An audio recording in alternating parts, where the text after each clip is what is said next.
Welcome back. Nate "Tiny" Archibald went from DeWitt Clinton High School in the Bronx to UTEP to the NBA, where he won a championship with Larry Bird and the Celtics, and went on to become a NBA basketball Hall of Famer. And he joins us now in our studio to talk about NBA, the state of the NBA right now, and the All-Star game coming to New York. Tiny, thanks a lot for joining us. Thanks for having me. All right, well, we just unloaded on the Knicks a couple of times last segment. We kept it up going on during the break, so you obviously know what we want to talk about. But in the big picture, does the fact that the Knicks, here in the #1 media market, the fact that they're struggling so much, hurt the NBA? I don't think it does. Right now, I think people are focusing on, All-Star, NBA All-Star, and it's going to take a while. I see Phil trying to rebuild. You move contracts out, but it's going to take a while. The best, that I remember was when I was growing up and the team from the 70s. And now you're talking about rebuilding a franchise again, and it might be 3, 4, 5 years down the road before we see them as a winning team, not a championship team, as a winning team.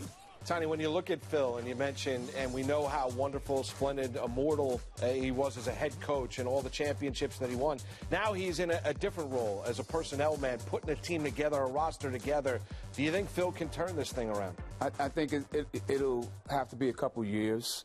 You have some mega contracts out there, and you have some guys that are playing right now that's from the D-League, and I don't look at them as competitive as the Phil Jackson team with the Chicago Bulls and the Lakers. Right. So it's going to be a number, I tell people, not 1 year, two, a number of years before you see some resemblance of the New York Knicks of the 70s.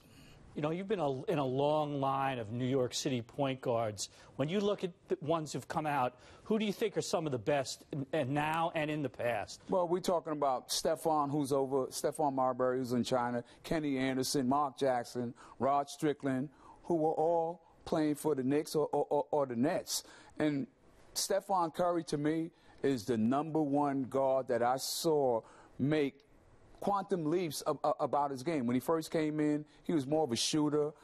His ball handling skills, I don't know, he didn't get it from me, but his ball handling skills off the charts. Passing the ball, shooting the ball, but also making better decisions when he's shooting, when he's passing, and his team is winning. So with that combination, they look like the team to beat.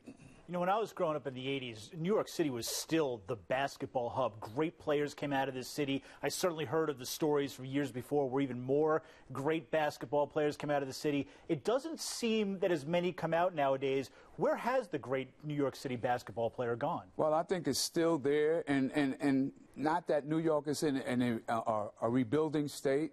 I think that when you look at the educational components, it hurts a lot of our kids who are not getting tested early. They're leaving New York and maybe going over to New Jersey or going to Connecticut. They're going to places where higher learning and education is pivotal in them going to college. And I know it's 1 year and out for a lot of the guys now, but with the point guard situation, we had a lot of guys from here that were born and raised in New York that graduated from high schools or prep schools, not public schools, from Connecticut and also New Jersey to go on to like Duke, North Carolina, and major schools. So the educational system has to get better in order for us to improve as student athletes, not athletes anymore, but student athletes. All right, you mentioned at the beginning that right now, at least for the NBA, the focus is on the All-Star game and not the Knicks. So what are you doing with the NBA this week for the All-Star weekend? I'm, born and raised in New York. I'm kind of like one of the many ambassadors that they have,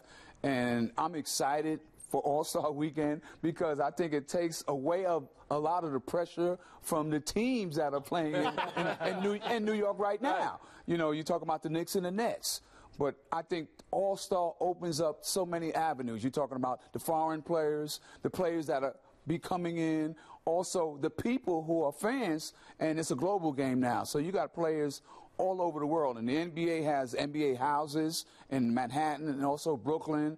They're opening up their doors. All the tickets that people are thinking about slam dunking are sold out. But the NBA has these houses that people can go in and kind of simulate certain things that they have from the past NBA weekends. So I'm just excited to be an ambassador with the NBA.